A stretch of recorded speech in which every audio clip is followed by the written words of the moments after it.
người tới, nếu mọi người muốn mua thì mọi người có thể vào đây để mua nhé. Còn nếu như mà đến đây cái đông người lắm nên là nó sẽ hơi chật và rất là nóng.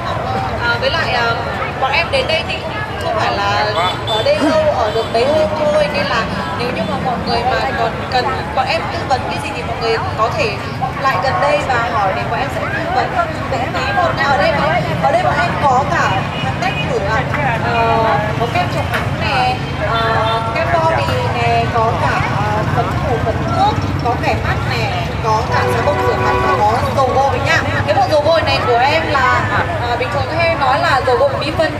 Mọi người nhớ đến đẹp, mọi người nếu mọi người xem cái video của Tì Lỗ Nhủ thì đây là bộ dầu gội của bạn đấy nha.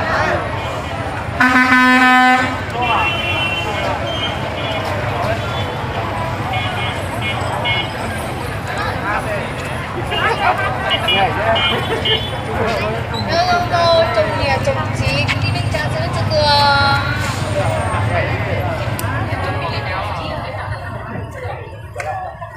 Dạ lấy cửa.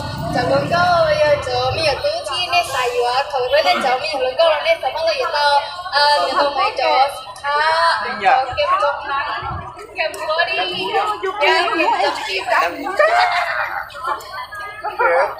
tôi nên chồng giờ thế thì bên chồng chìm tôi nên đấy chứ không phải. Ôi Ini sayur semua sayurnya lah macam aja ni sama lah ya.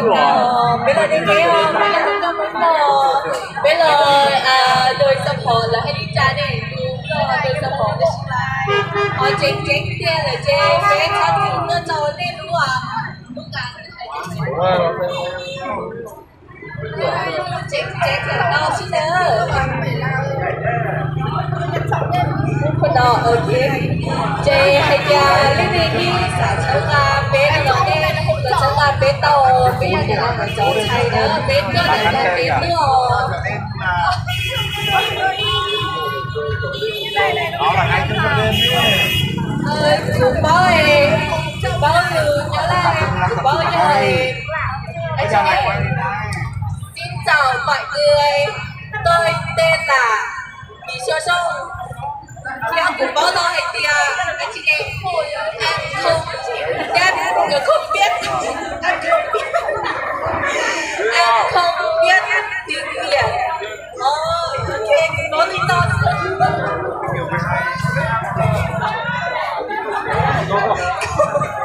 không biết anh cơm do gì chị giờ đây đi sở sân ra bên nó nên là sân ra bên tao này ta nữa.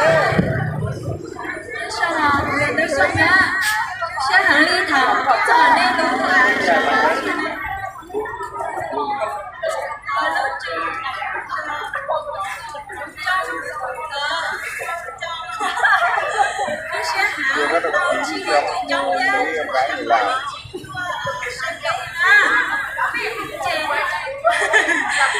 chú sẽ hỏi cái chuyện tôi bắt đầu là bên kia tôi chua tia sẽ bên kia chị tôi đẹp một chút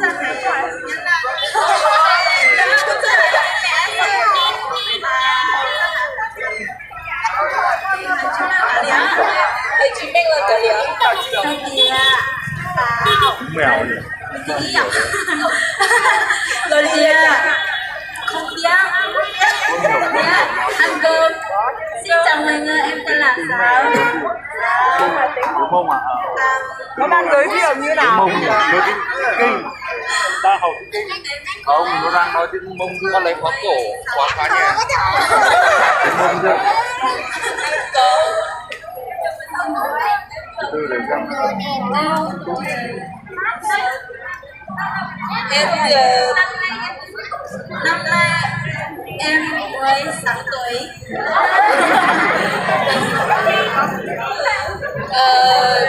Chắc cũng có thôi nha, tôi là ai? Bây giờ có giờ lấy từ Đó là tôi là Tia. tôi là ai? có nhiều nó bảo sao biết không Chê anh chị nè, bây giờ là các bóng đỏ giờ hay được không? Đúng lần cho nên em cả nên báo hay kìa, bây giờ bóng đỏ nữa. สบายดีน้องเอกวิสุวรรณสุริสุส่งมาจากเมืองสำเหนือแถบหัวพันปัจจุบันนี้น้องอยู่กับเอ้ยไหมท่อเป็นลูกสาวของเราพวกน้องทั้ง4 คนเลยเป็นลูกสาวของเราเจกูให้เขากูให้น้องเจใช้ต้องให้เตียเดี๋ยวชมจะได้เคย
Cảm ơn đã giờ thấy tôi đã đạp con đi. Tôi sẽ chỉ giờ con đi.